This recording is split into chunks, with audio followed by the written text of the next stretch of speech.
Welcome dear students. In last lecture we have studied about matter and the properties of the particles that decides the properties of matter.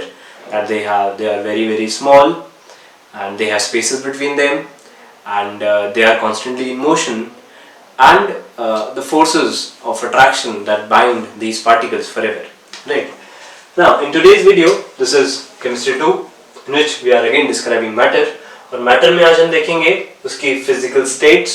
Matter को हम जैसे हमने last time बताया आपको एक ऐसी चीज होगी which occupies the space because of its volume and haves mass. इसको हम कैटेगराइज कर सकते हैं उसकी फिजिकल प्रॉपर्टीज में यानी कि उसके स्टेट्स में और केमिकल प्रॉपर्टीज जो कि है प्योर और इम्प्योर सब्सटेंसेस। तो प्योर और इम्प्योर सब्सटेंसेस को हम करेंगे लेटर सेक्शन में आगे वाली वीडियोस में।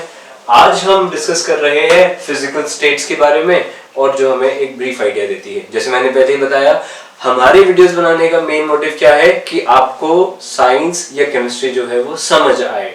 तो हम वहां से शुरू कर रहे हैं जहां से बिल्कुल बेसिक है ताकि आपको समझ आने में कोई दिक्कत ना हो। 4 लेक्चर्स के बाद आपको ये ना लगे कि मुझे बेसिक तो आता नहीं, अब मेरे को पिछला पहले पढ़ना पड़ेगा। तो अगर आप शुरू से ही हायरार्की में सब कुछ पढ़ेंगे तो आगे आपके लिए बहुत ईजी होता जाएगा। देखते हैं कितना मैटर को हम क्लासिफाई करेंगे सबसे पहले फिजिकल। अब देखिए even though we say that we should not जज a book by its cover but we actually do. कुछ चीजों को देखने से ही पता चलता है। अब जैसे अगर वुड है तो मैं उसे बड़ी इजीली बता सकता हूँ कि वो सॉलिड होगा, राइट। अगर मेरे सामने कोई ऐसी चीज है जो फ्लोट कर रही है, किसी भी कंटेनर का शेप ले रही है या उसे कंप्लीटली फिल कर सकती है, तो फिर मैं उसे क्या बोल दूंगा कि ये क्या है। या तो मेरे पास वो लिक्विड होगा या फिर वो मेरे पास क्या होगा, गैस होगा।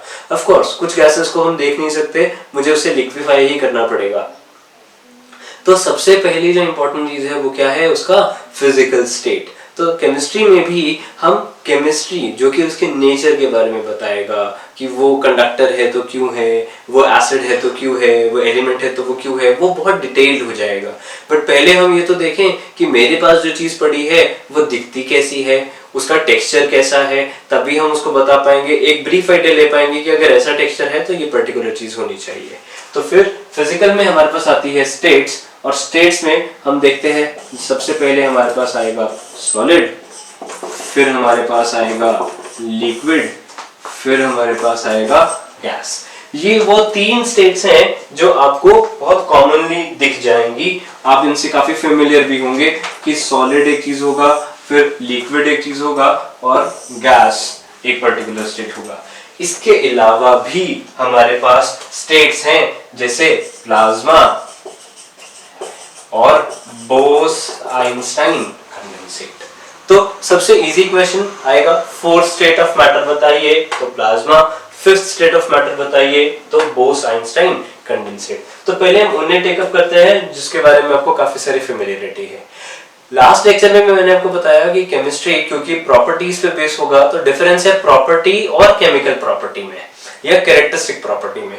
कैरेक्टरिस्टिक प्रॉपर्टी एक्चुअली डिसाइड करती है कि आप अगर 2 चीजों में चूज कर रहे हैं तो उनमें से चूज करने का मेन क्राइटेरिया क्या होगा। आपके पास 2 पेन्स पड़े हैं, एक लक्सर है और एक दूसरा किसी और कंपनी का पेन है, तो हमेशा कॉस्ट ही मैटर नहीं करेगा, हमेशा कंपनी ही मैटर नहीं करेगा, हमेशा परफॉर्मेंस ही मैटर नहीं करेगी। तो डिपेंडिंग ऑन द सिचुएशन आपके पैरामीटर्स जो हैं वो क्या होते जाएंगे, चेंज होता जाएगा।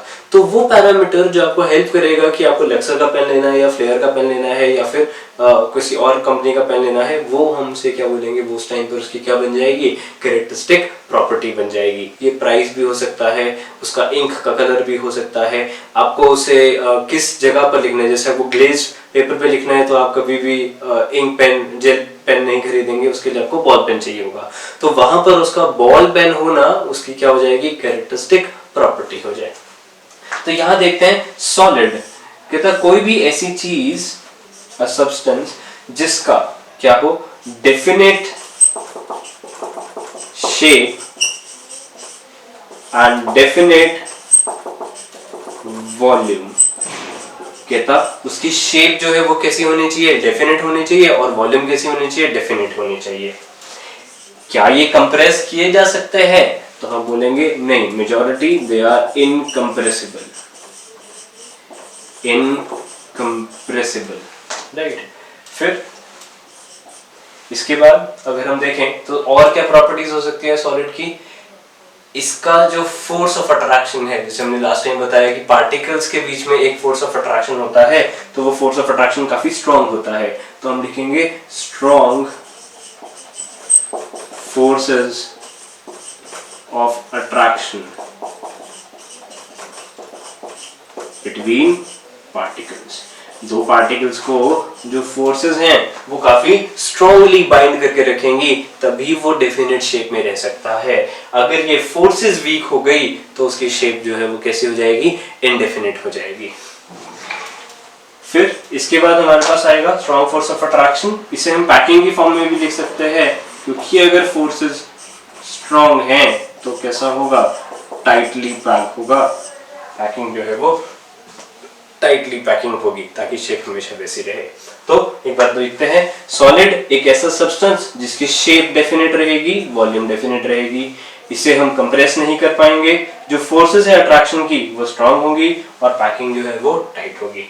यहाँ देखते हैं लिक्विड। लिक्विड में क्या शेप डेफिनेट होगी? नहीं, बट क्या वॉल्यूम डेफिनेट होगा? Yes. So will right definite volume but indefinite shape. इसीलिए ही हम लिखते हैं it can take the shape of a container. अब आप आइस क्यूब को अगर एक ग्लास में डाल रहे हैं तो वो सॉलिड है, वो अपने ही शेप में रहेगा जब तक वो मेल्ट नहीं हो रहा, तो वो कंटेनर की शेप नहीं लेगा। हाँ, जब वो लिक्विड में बन रहा है या जब वो गैस में बन जाए तब ऑफ कोर्स हम कह सकते हैं कि वो कंटेनर की शेप दे सकता है। क्या ये कंप्रेस कर सकते हैं? तो हम लिखेंगे nearly incompressible. Nearly incompressible, because कुछ लिक्विड्स प्रेशर के एप्लीकेशन पे, टेम्परेचर को लोअर डाउन करने पे कंप्रेस किए जा सकते हैं, बट सारे नहीं हम कर सकते, तो नियरली इनकंप्रेसिबल।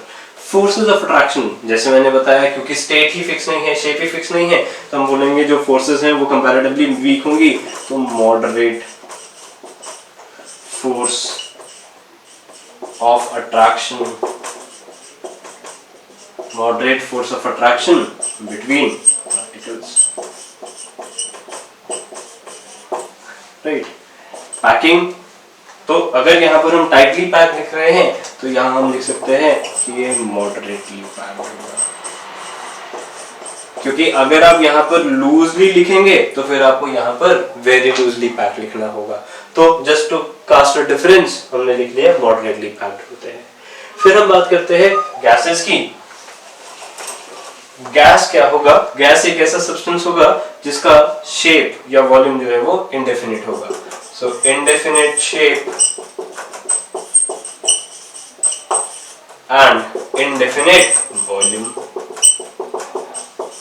तभी तो आप कह सकते हैं कि इसे कंप्रेस कर सकते हैं। सबसे common example CNG, compressed natural gas, तो यहाँ लिखेंगे हाईली कंप्रेसिबल।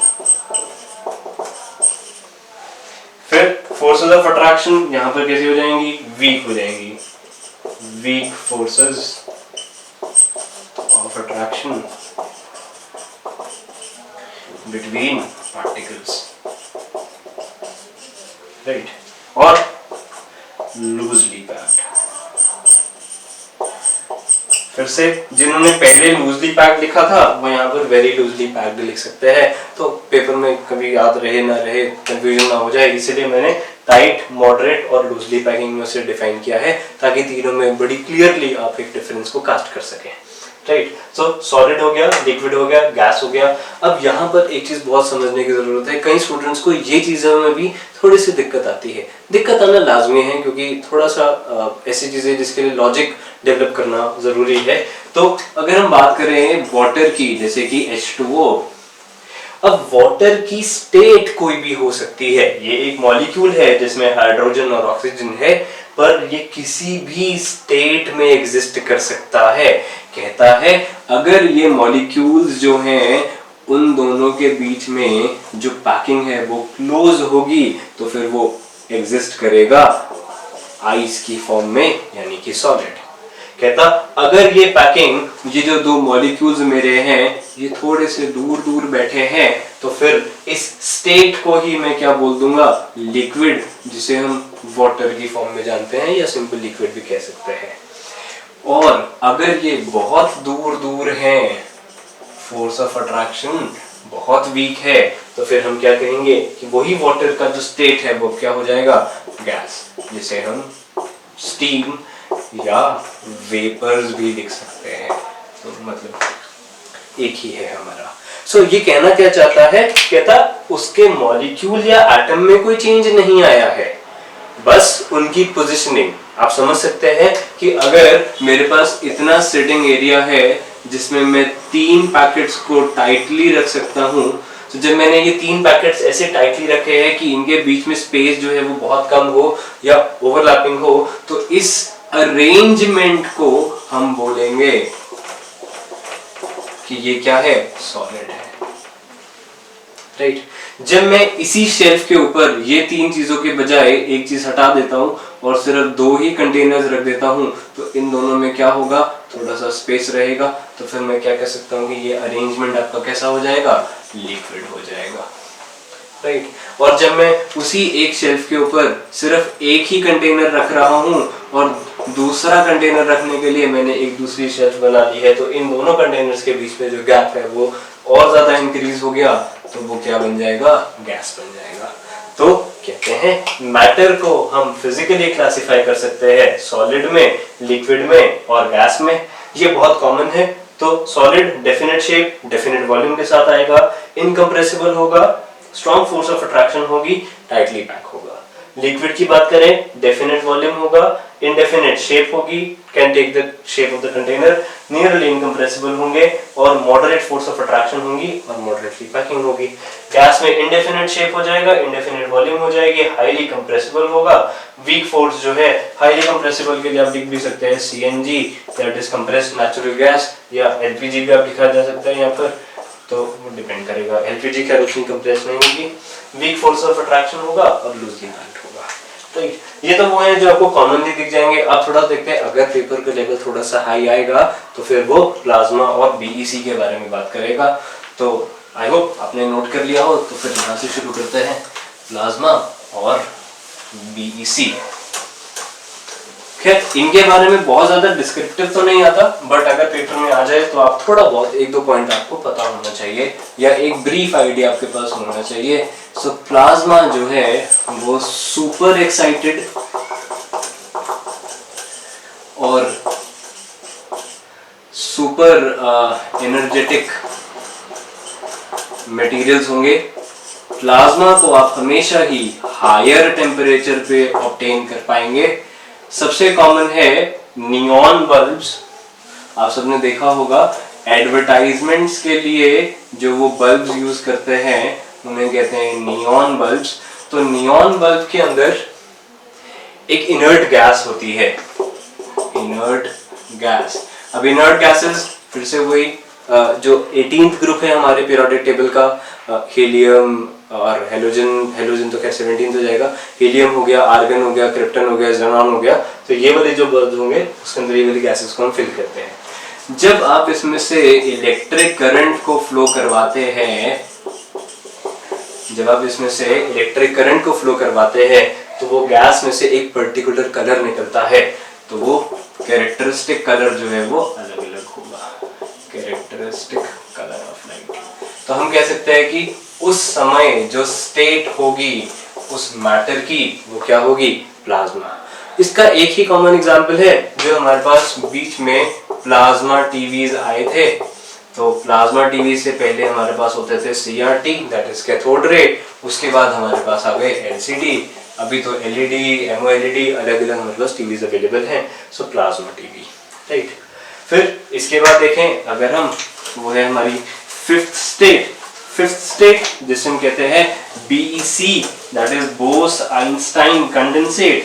तो इसमें हमारे पास सत्येंद्र नाथ बोस और एल्बर्ट आइंस्टाइन ने मिलकर इस स्टेट के बारे में स्टडी किया था, इसीलिए इसे बीईसी यानी कि बोस आइंस्टाइन कंडेंसेट कहते हैं। राइट, ये यूजुअली कॉस्मिक में स्टडीज में यूज होती है, जैसे स्टार, सुपरनोवा, वाइट ड्वार्फ, तो वो हमारे लिए इतना इम्पोर्टेंट नहीं है, बट हाँ हमें बस इतना पता होना चाहिए कि ये सुपर कूल एनवायरनमेंट में होगी। और यहाँ पर सबसे इम्पोर्टेंट है डेंसिटी उस गैस की। तो आप लिखेंगे कि गैस को इतना ज्यादा ठंडा कर दिया जाता है कि उसकी डेंसिटी जो है वो बहुत ही ज्यादा लो हो जाती है। डेंसिटी बिकम्स लो या लो डेंसिटी, तकरीबन 1/10⁵ ऑफ नॉर्मल, नॉर्मल एयर। तो नॉर्मल एयर से 1/1,00,000 टाइम्स उसकी जब उसकी डेंसिटी हो जाएगी तो उस स्टेट को हम क्या कहते हैं, बोस-आइंस्टाइन कंडेंसेट कहते हैं। तो आगे वाली वीडियोस में हम देखेंगे कि हमारी जो स्टेट्स हैं वो कैसे चेंज हो रही है, सॉलिड लिक्विड में कन्वर्ट हो रहा है, लिक्विड गैस में कन्वर्ट हो रहा है, तो उन टर्मिनोलॉजीज को हम क्या कहते हैं और उससे कौन कौन से प्रोसेसेस हमारे लिए इंपॉर्टेंट है। तो अभी तक मैटर की प्रॉपर्टीज किसकी वजह से हैं, उसके पार्टिकल्स की वजह से। तो पार्टिकल्स की जो प्रॉपर्टीज होंगी वही मैटर की प्रॉपर्टीज होंगी, और फिर मैटर के बाद हमारे पास उसमें उसका हमारे पास स्टेट, तो स्टेट सॉलिड हो सकता है, लिक्विड हो सकता है, गैस हो सकता है, कॉमन, और उसके बाद बोस-आइंस्टाइन और बीईसी। होप आपको लेक्चर समझ आया होगा। Thank you.